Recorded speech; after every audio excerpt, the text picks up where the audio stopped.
दोस्तों, एक बहू अपनी सास को बुरी तरह से बेल्ट से पिटाई लगा रही थी। उसी दिन उस घर की बेटी, जो कि पुलिस में लग चुकी थी, और पुलिस में लगने के बाद वह पुलिस की वर्दी पहनकर अपनी मां को सरप्राइज देने के लिए यहां पर आती है। लेकिन जैसे ही घर के अंदर का माहौल वह देखती है, तो एकदम से उसकी आंखें फटी की फटी रह जाती हैं और उसे बहुत तेज गुस्सा आने लगता है। उसका भाई भी उसके साथ था और ये सब कुछ देखकर वह भी पूरी तरह से हैरान हो जाता है। इसके बाद कुछ ऐसा होता है जिसकी उस बहू ने कल्पना भी नहीं की होगी कि उसकी ननद उसके साथ यह सब कुछ भी कर सकती है। क्या हुआ था, इससे आगे पूरी सच्चाई के बारे में जानने के लिए वीडियो को अंत तक जरूर देखें। और दिशा के भुवनेश्वर के अंदर एक परिवार रहा करता है। परिवार के अंदर माता पिता हैं और दो उनके बच्चे हैं। बड़ा लड़का है जिसका नाम है अरविंद और छोटी लड़की है जिसका नाम है काजल। काजल और अरविंद में लगभग 6 साल का फर्क है और माता पिता ने बड़ी मुसीबतों के साथ इन बच्चों को पाला है। वह अच्छी तरह से उनकी देखभाल करते हैं और परवरिश करके उन्हें पढ़ा लिखा देते हैं। बेटा जैसे जाता है तो माता पिता उसकी शादी करा देते हैं और शादी के बाद बेटे को बच्चे भी हो जाते हैं। अरविंद की शादी एक स्वाति नाम की लड़की से होती है जो घर के अंदर आती है और अच्छी तरह से घर की देखभाल किया करती है। वह अपनी सास का कहा माना करती, ससुर का कहा माना करती और उनकी सेवा भी किया करती है। उनकी इच्छा है कि उनकी बेटी भी अपने पैरों पर खड़ी हो जाए और उसके बाद ही हम लोग इसकी शादी करें, क्योंकि आजकल दहेज का जमाना चल रहा है। तो उनके पास इतना दहेज तो नहीं है, लेकिन अगर बेटी कामयाब हो जाएगी तो इसकी शादी बिना दहेज के ही हो जाएगी। यही सोचकर पिता अपनी बेटी को कामयाब कराना चाहते हैं और इसीलिए वह उसे पढ़ने लिखने के लिए काफी ज्यादा प्रेरित किया करते हैं। धीरे धीरे समय बीतता जाता और समय के साथ साथ एक दिन अचानक से पिता की किसी बीमारी के चलते मौत हो जाती है और उसके बाद परिवार का एक सदस्य कम हो गया था।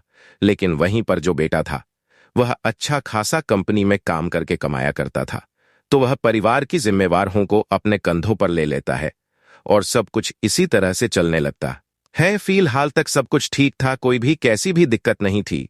और इसके बाद जो अरविंद की पत्नी है स्वाति, वह अपने पति से कहने लगती है कि क्यों ना अब बहन की शादी करा दे, क्योंकि वह काफी बड़ी हो चुकी है और कब तक आप उसकी पढ़ाई कर पाओगे।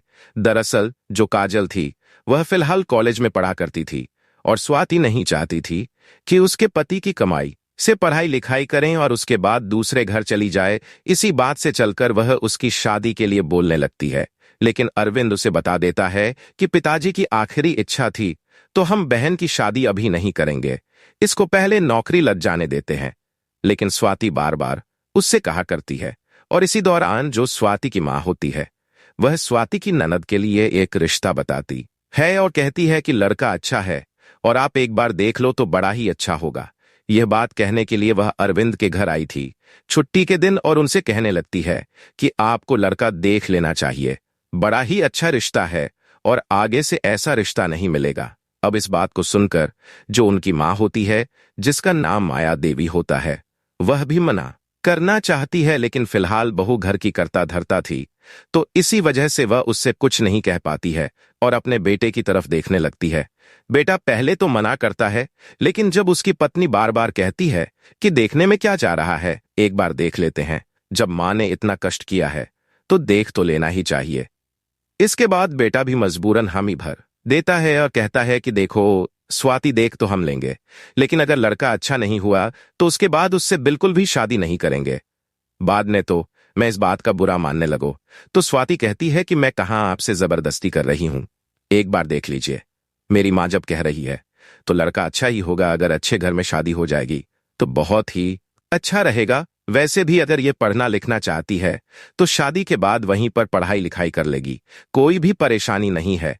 इसके बाद एक दिन तय किया जाता है और उसी दिन जो अरविंद होता है अपनी कंपनी से छुट्टी ले लेता है और छुट्टी लेने के बाद पूरा परिवार, यानी कि स्वाति और उसका पति अरविंद और साथ में जो उनकी मां थी माया देवी, वह भी उनके साथ जाती है और सभी लोग लड़के के घर पहुंच जाते हैं। लेकिन वहां जाने के बाद जैसे ही माया देवी लड़के को देखती है तो पूरी तरह से हैरान हो जाती है।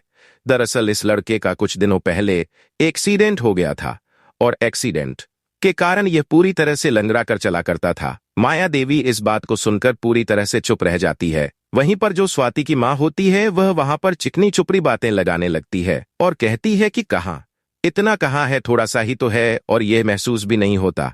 वह तो हम लोगों ने आपको बता दिया है, वरना आप लोग इसको पहचान नहीं पाते। लेकिन माया देवी उसे पहली बार देखने के बाद ही समझ गई थी कि इसकी चाल ही ऐसी है। और ऊपर से जो लड़के वाले थे वह दहेज के लोभी भी थे और वह कहने लगते हैं कि ठीक है, शादी तो हो जाएगी, लेकिन आप यह बताओ कि दहेज में क्या क्या दोगे। यह बात अरविंद को बुरी लगने लगती है, क्योंकि उसकी बहन के अंदर कोई भी कमी नहीं थी। वह देखने में काफी ज्यादा खूबसूरत थी और ऊपर से एक लंगड़े व्यक्ति से उसकी शादी क्यों कराएं, आखिर जिंदगी का सवाल है। और इसी वजह से वह उनसे कह देता है कि ठीक है, हम आपको जवाब दे देंगे। और वहां से वह लोग वापस लौटने लगते हैं। जैसे ही वह लोग गाड़ी में बैठते हैं, तभी जो माया देवी होती है से कहने लगती है कि बहू, ये बता हमारी बेटी में क्या कमी है, और तेरी माँ को केवल यही लड़का मिला था, मेरी बेटी के लिए ऐसी क्या कसर है हमारी बेटी में। इस बात को सुनकर जो स्वाति होती है वह थोड़ी सी नाराज प्रतीत होती है और कहने लगती है कि क्या कमी है इस लड़के में, अच्छा खासा तो है और घर परिवार देखा कितना बड़ा है, और ऊपर से इनका फैमिली बिजनेस भी है, अब थोड़ा बहुत दहेज मांग रहे हैं, तो इसमें बुराई क्या है। अब ये बात सुनकर जो माया देवी है वह थोड़ा सा चुप हो जाती है, क्योंकि फिलहाल बहू घर की करता धरता है और उसे कोई बात बुरी लग जाती तो बुरा ही होता। इसके बाद जो अरविंद होता है वह अपनी पत्नी को लगे हाथों ले लेता है और कहने लगता है कि तूने समझ क्या रखा है, मेरी बहन है और मेरी बहन पढ़ लिखकर एक बड़ा अधिकारी बनेगी और उसके बाद ही मैं उसकी शादी कराऊंगा। अब तेरे कहे अनुसार मैं ऐसे लड़के से उसकी शादी करा दूं जो खुद अच्छी तरह से नहीं चल सकता, वह मेरी बहन का साथ कैसे निभाएगा। क्या कमी है, मेरी बहन ने मां सही तो कह रही है और तुझे आज के बाद इन मामलों में टांग अड़ा की जरूरत नहीं है। ऐसा कहकर वह अपनी पत्नी को चुप करा देता है और यह बात अंदर ही अंदर जो स्वाति होती है उसको चुभने लगती है और वह सोचने लगती है कि इन लोगों ने मेरी मां की बेइज्जती की है। मेरी मां ने बड़ा अच्छा लड़का ढूंढा था, लेकिन यह लोग उसे फैल कर चुके हैं।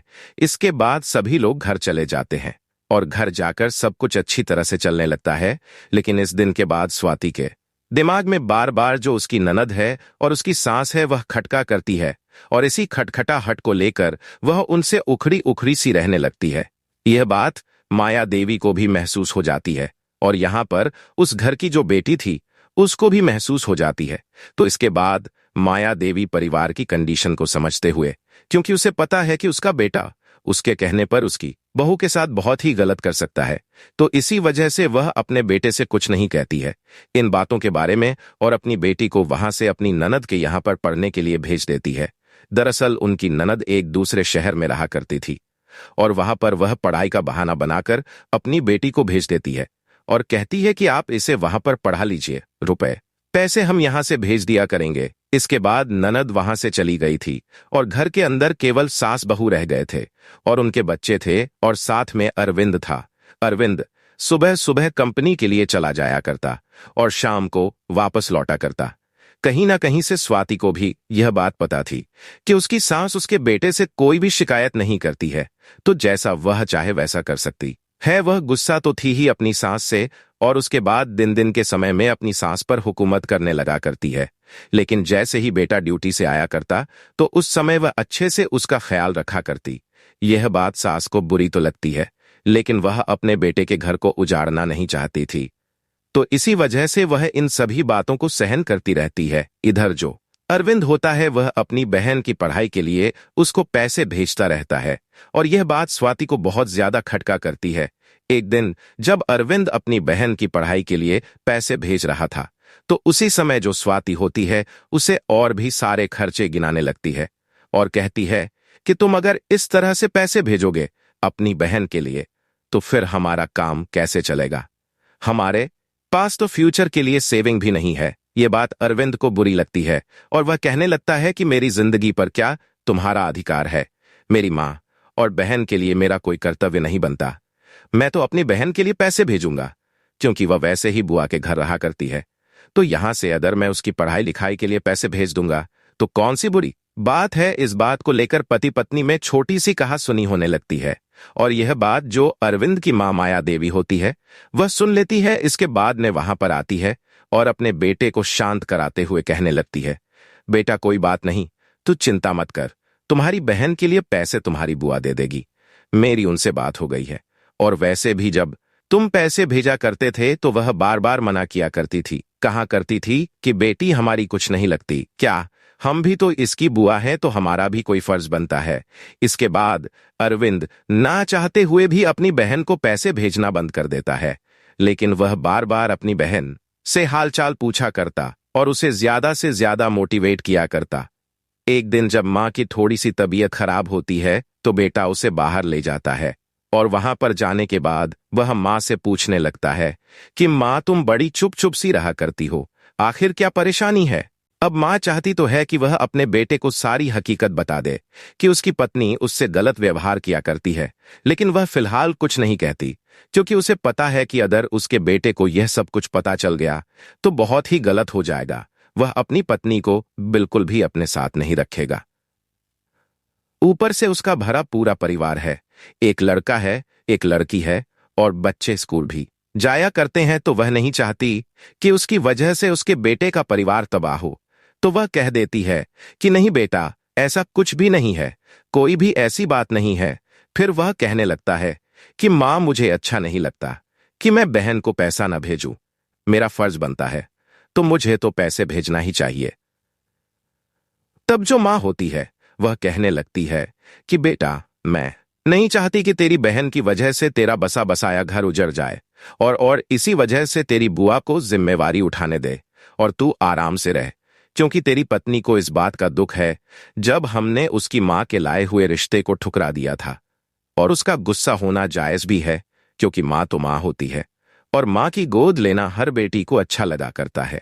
इसके बाद अरविंद अपनी माँ की बातों को समझता है और उसे अपनी पत्नी की हालत के बारे में भी पता चल जाता है, तो उसके बाद वह चुपके चुपके से अपनी बहन की भी मदद करने लगता। वह कंपनी में बहाना लगाकर ओवर टाइम किया करता, और ओवर टाइम के जितने भी पैसे आया करते उनको चुपके से अपनी बहन के अकाउंट में डाल दिया करता। बहन उसे मना भी करती है, क्योंकि बहन को भी घर की पूरी कंडीशंस के बारे में पता था। माँ उसे कभी कभी फोन पर बता दिया करती थी। माँ ने उसे यह बात बता दी थी कि तेरी भाभी जॉब से काफी ज्यादा नाराज है और वह बेटे से पैसे भेजने के लिए मना कर रही थी। इसी वजह से काजल ने वह पर एक पार्ट टाइम जॉब ढूंढ ली थी, जिस जॉब को करने के बाद वह अपनी पढ़ाई का खर्चा खुद ही निकाल लिया करती। उसने अपनी माँ से कह दिया था कि कह देना कि बुआ मेरा खर्चा उठाएगी। सब कुछ इसी तरह चल रहा था, कोई भी कैसी भी दिक्कत नहीं थी।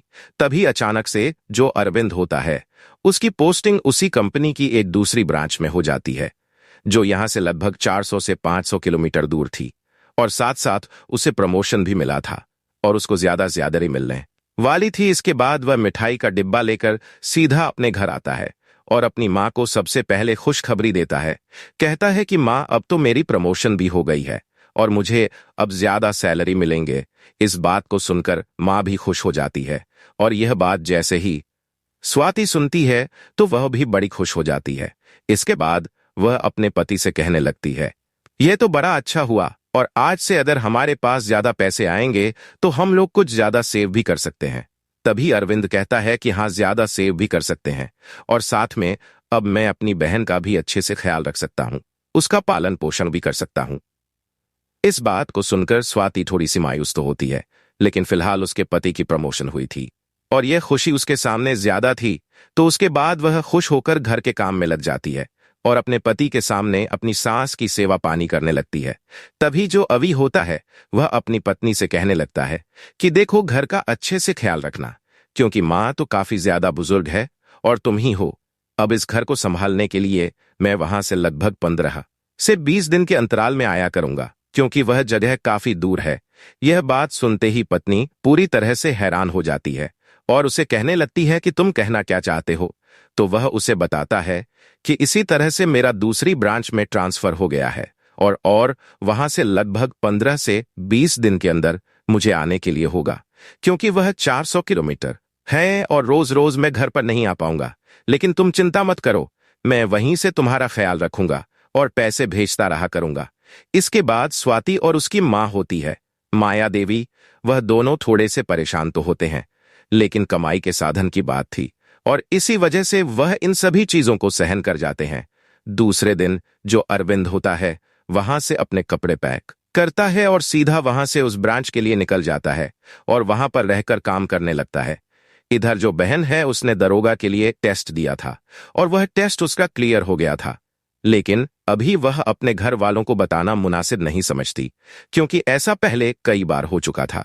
उसने घर वालों को बता दिया था, लेकिन लास्ट में वह उसे टेस्ट में रह जाती है। इसी वजह से सोचती है कि अब जब मैं पूरी तरह से नौकरी लग जाएंगी तो उसके बाद ही घर वालों को सरप्राइज दूंगी।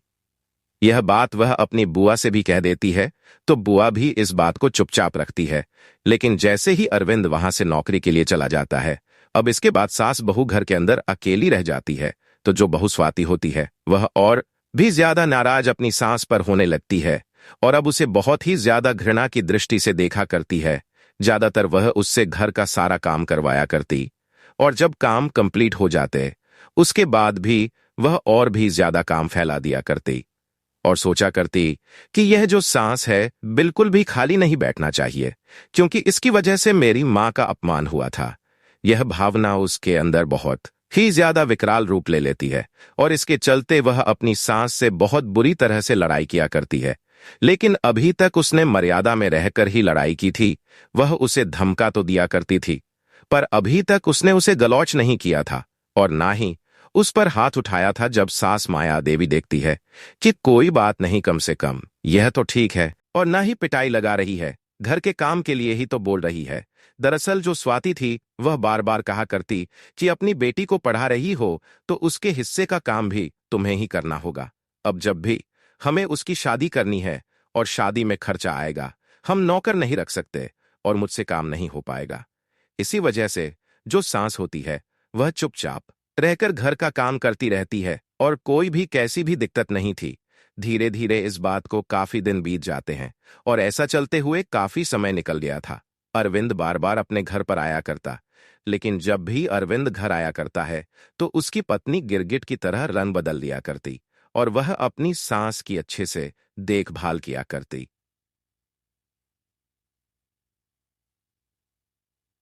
अरविंद चला जाया करता तो उसके वही व्यवहार दोबारा से स्टार्ट हो जाया करते। इधर जो अरविंद के बच्चे थे वह स्कूल जाया करते तो उनका सारा काम भी अरविंद की मां को ही करना पड़ा करता और इन सब चीजों को सहन करती हुई जो अरविंद की मां है वह अपनी जिंदगी को व्यतीत कर रही थी। वह बार बार यह बात सोचा करती है कि ऊपर वाला ना जाने मेरी कब सुनेगा और कब मुझे यहां से अपने पास बुलाएगा। इस तरह की प्रार्थना करते हुए घर के अंदर बैठी रहा करती है और धीरे धीरे कुछ समय और बीत जाता है। लेकिन तभी एक दिन अचानक से जब दोपहर का समय होता है, बच्चे अभी स्कूल गए हुए थे, उसी दौरान जो मां माया देवी होती है वह कपड़ों पर प्रेस कर रही थी, लेकिन उन्होंने किचन के अंदर खाना बनाने के लिए भी रख रखा था। जैसे ही वह देखती है कि किचन के अंदर खाना रख रखा है तो एकदम से उस प्रेस को ऐसे ही छोड़कर वहां से किचन के अंदर चली जाती है, क्योंकि किचन के अंदर कुकर रखा हुआ था और उसकी सीटी लगातार बढ़ती जा रही थी। वह सोचने लगती है कि खाना जल जाएगा और उसे वहीं छोड़कर वह खाना देखने के लिए चली जाती है। जब थोड़ी देर बाद वापस आकर देखती है तो उसके पोतों की जो ड्रेस थी उस पर प्रसार पार निकल गई थी और घर के अंदर धुआं ही धुआं हो गया था। अब जैसे बहू जो अपने कमरे के अंदर आराम कर रही थी वह बाहर आकर देखती है कि उसकी सास ने उसके बच्चे की ड्रेस जला दी है, तो इसके बाद उसका गुस्सा 7वें आसमान पर हो जाता है और वह एक जोरदार थप्पड़ अपनी सांस को लगा देती है। यह बात मानो माया देवी के लिए एक अलग ही एहसास हो, क्योंकि उसने यह नहीं कल्पना की थी कि उसकी बहू उस पर हाथ भी उठा सकती है। लेकिन आज उसने हाथ उठा दिया था और हाथ उठाने के बाद जैसे ही माया देवी जमीन पर गिर जाती है तो उसके बाद उसे खरीटी सुनाने लगती है और बाल पकड़कर बाहर हॉल के अंदर खींच लाई थी। बाहर हॉल के अंदर एक जगह उसके पति की बेल्ट रखी हुई थी, तो उस बेल्ट को उठाकर वह उस पर पिटाई लगाने लगती है। उसी दौरान उसे घर की जो बेटी होती है काजल, उसका पुलिस का एग्जाम क्वालिफाई हो गया था और उसकी ट्रेनिंग कंप्लीट होने के बाद वह पुलिस में दरोगा बन गई थी। दरोगा की ड्रेस पहनकर वह अपने भाई के साथ सीधा वहां पर आ जाती है और जैसे ही घर के अंदर यह सब कुछ देखती है तो पूरी तरह से हैरान हो जाती है और उसकी आंखें गुस्से से लाल हो जाती हैं उसकी माँ जमीन पर पड़ी पड़ी रहम की भीख मांग रही थी और उसकी जो भाभी थी वह बुरी तरह से उस पर बेल्ट से पिटाई लगा रही थी। तभी जो काजल होती है वह एकदम से जाती है और उसकी बेल्ट को पकड़कर उससे छीन लेती है और उसकी तरफ आंखें निकालते हुए उससे कहती है, खबरदार, अगर तूने मेरी माँ को हाथ भी लगाया, इधर जो स्वाति होती है वह जैसे ही अपनी ननद को पुलिस की ड्रेस में देखती है तो पूरी तरह से हैरान हो जाती है और एकदम से सहम जाती है। लेकिन तभी जो काजल होती है उसे बेल्ट को दोबारा से पकड़ती है और बुरी तरह से स्वाति पर टूट पड़ती है, क्योंकि उसे बहुत ज्यादा गुस्सा आया था कि उसने उसकी माँ के ऊपर ऐसे हाथ उठाया और उसकी माँ पड़ी पड़ी उससे रहम की भीख मांग रही थी। ये सब कुछ स्वाति का पति अरविंद भी देख रहा था और वह फौरन से अपनी माँ को उठाता है और अपने गले से लगा लेता है। उसकी आंखों से आंसू टपकने लगते हैं, क्योंकि जिस पत्नी पर उसने इतना विश्वास किया था, ना वह पत्नी उसकी माँ को इतनी बुरी तरह से पीट रही थी। दरअसल जो काजल थी उसकी पोस्टिंग का पहला ही दिन था। इसके बाद वह यह सरप्राइज अपनी माँ को खुद जाकर बताना चाहती थी और इसीलिए वह वहां से उस जगह पर जाती जहां पर उसका भाई रहा करता है और भाई की छुट्टी करवाकर उसे घर लाती है। वह सोच रही थी कि माँ को सरप्राइज देंगे और माँ बड़ी खुश होगी, लेकिन यहां पर आने के बाद जैसे ही मंजर घर के अंदर का देखा तो वह पूरी तरह से हैरान हो गई और उस बेल्ट को लेकर अपनी भाभी पर पिटाई लगाने लगी। काजल की आंखों में बदले की आग साफ साफ दिखाई दे रही थी और वह किसी भी कीमत पर आज स्वाति को नहीं छोड़ना चाहती थी। स्वाति उसी तरह से गिड़गिड़ा नहीं लगती है और हाथ जोड़कर माफी मांगने लगती है। कहती है कि दीदी मुझे माफ कर दो, मुझसे बहुत बड़ी गलती हो गई, अनिवार्य हो जाता है। तू खुद से कहता है मैं योग्य नहीं हूं, मैं दूसरों जैसा महान नहीं बन सकता, मुझसे कुछ नहीं होगा, और वहीं मैं तेरे भीतर बैठा विराजमान तुझसे कहता हूं, क्या तू मुझे भी तुच्छ समझता है? मैं तुझ में हूं। जब तू खुद को अपूर्ण समझता है तब तू मेरे अस्तित्व को भी नकारता है। क्या तू जानता है मैंने सुदामा को बिना मांगे सब कुछ दिया? क्यों? क्योंकि उसका हृदय निर्मल था। न वह ज्ञानी था न वीर, बस श्रद्धालु था।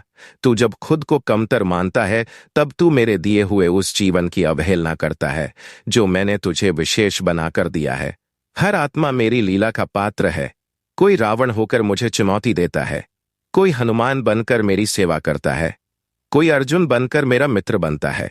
तू किस भूमिका में है यह महत्वपूर्ण नहीं, तू उस भूमिका को कैसे निभाता है वही तुझे महान बनाता है। जो खुद को सबसे छोटा मानकर भी श्रद्धा रखता है, मैं उसे सबसे ऊंचा उठा देता हूं। इसलिए तू आत्मग्लानि से नहीं, आत्मश्रद्धा से जीवन जी। तू मेरा अंश है। क्या तू इतना ही नहीं समझ सकता कि तेरा अस्तित्व पवित्र है? वे में चले जाते हैं और वहीं पर एक दूसरे को सहारा देते हुए शाम तक ऐसे ही बैठे रहते हैं और रात के समय सो जाते हैं। इधर जो अरविंद की पत्नी स्वाति होती है वह दूसरे कमरे में बच्चों के साथ बैठी हुई थी और अपनी करतूत पर फूट फूट कर रोए जा रही थी। वह चाहती थी कि वह किसी तरह से माफी मांग ले और सब कुछ ठीक हो जाए, क्योंकि उसे पता है कि उसके पति का व्यवहार कैसा है और वह आगे क्या करने वाला है। दूसरे दिन सुबह सुबह जैसे ही उस कमरे का दरवाजा खुलता है तो स्वाति एकदम से अंदर जाती है और अपनी सास और ननद के पैर पकड़ पकड़ कर उनसे माफी मांगने लगती है। रो रो कर कहने लगती है कि मुझे माफ कर दो, मैं आपके घर की नौकरानी बनकर रह लूंगी, लेकिन मेरे साथ कुछ गलत मत करना। इसके बाद जो अरविंद होता है वह चुपचाप बाहर निकल जाता है और बाहर जाकर वकील से जाकर तलाक के पेपर बनवा लेता है और उन्हें लेकर वापस आकर अपनी पत्नी के चेहरे पर मारता है। कहता है कि यह लो, यह तलाक के पेपर पर साइन करो और यहां से निकल जाओ।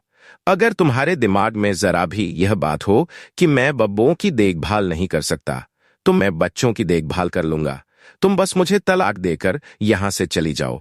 मैंने क्या कसर नहीं छोड़ी तुम्हारे लिए, मैंने तुम्हारे लिए सब कुछ किया। मेरी माँ और बहन तहां का राज्योग मान रही थी, वह तो केवल 2 रोटी की मोहताज थी, उनको भी तुमने यहां पर चैन से नहीं टिकने दिया। सारी बातें मेरी समझ में आ रही थी, लेकिन माँ मुझे बार बार अपनी सौगंध दे दिया करती थी और कहा करती थी कि कोई बात नहीं बेटा, तेरा घर बसा रहेगा, इसमें ऐसा मत कर। लेकिन मुझे यह नहीं पता था कि तू मेरे पीछे से मेरी माँ के साथ ऐसा सब कुछ करती है। दरअसल पीछे से काजल ने और उसकी माँ ने पूरी बातें अपने बेटे को बता दी थी, जिन बातों को वह अपने बेटे से छुपती हुई आ रही थी। और उन बातों को सुनने के बाद अरविंद अपनी पत्नी को तलाक देना चाहता है और इसी वजह से उसने तलाक के पेपर लाकर दे दिए थे। इसके बाद जो स्वाति होती है वह एकदम से अपने पति के पैर पकड़ने लगती है और गिड़गिड़ा नहीं लगती है। कहती है कि मुझे माफ कर दो, मुझसे बहुत बड़ी गलती हो गई और आगे से ऐसा कुछ नहीं होगा। मैं तुम्हारे घर की नौकरानी बनकर अपना समय व्यतीत कर लूंगी। तुम मुझे अपने पास रख लो।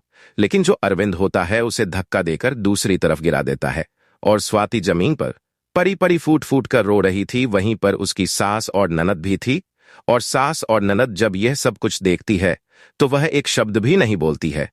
काफी देर तक वह वहीं पर परी परी रोती रहती है और उन लोगों से माफी की गुहार लगाती रहती है। इस बात को देखकर जो माँ माया देवी होती है वह अपने बेटे को समझाने लगती है। कहती है कि बेटा ऐसा मत कर, तेरा घर उजड़ जाएगा। अपने लिए न सही इन बच्चों की ओर तो ध्यान दे। अगर तूने इसको तलाक दे दिया तो यह बच्चे माँ किसको कहेंगे, और इन्हीं के लिए इसको अपने घर में रख ले। कोई बात नहीं, जब यह कह रही है घर के अंदर में आराम से रह लूंगी, कोई भी दिक्कत नहीं है। तुम्हारा सारा काम किया करूंगी और अपने मायके भी कभी नहीं जाऊंगी, तो कोई बात नहीं, इसको यहां पर रख ले। कोई बड़ी बात नहीं है, गलतियां इंसान से हुआ करती हैं। इससे भी हो गई तो तू इसे माफ कर दे। इसके बाद जो बेटा होता है वह इस बात को मानने के लिए तैयार नहीं है और कहता है कि नहीं माँ, यह गलती माफी के लायक नहीं है। लेकिन तभी उसकी बहन भी उससे कहने लगती है। कहती है कि भैया माँ की बात सही है, यह बच्चे किसको माँ कहेंगे और बिना माँ के परवरिश बहुत बेकार हुआ करती है। इसके बाद जो भैया होता है वह उनकी मान तो लेता है लेकिन अपनी पत्नी से बहुत ही ज्यादा नाराज रहता है। लगभग 4 से 5 दिन तक वह अपनी पत्नी से बात नहीं करता है और उसकी पत्नी बार बार उससे माफी मांगा करती है। इधर वह अपनी सास और ननद से भी माफी मांगा करती है। जब भी उसे मौका मिलता है तो धीरे धीरे परिवार की कंडीशन नॉर्मल होने लगती है। जब उनकी बार बार सेवा किया करती है तो उसके बाद जो सास होती है वह भी उसे माफ कर देती है और अब घर के अंदर सभी लोग आराम से रहने लगते हैं। बहू स्वाति अपनी सास की सेवा करने लगती है और उसके बाद जो माँ होती है वह अपने बेटे को और भी समझाती है ताकि वह अपनी पत्नी को माफ करें और सब कुछ भूलकर एक नई जिंदगी की शुरुआत करें। इसके बाद सब कुछ ठीक हो जाता है, सभी लोग हंसी खुशी वहां पर रहने लगते हैं। तो दोस्तों, यह थी आज की कहानी। आपको यह कहानी कैसी लगी कमेंट बॉक्स में जरूर बताएं।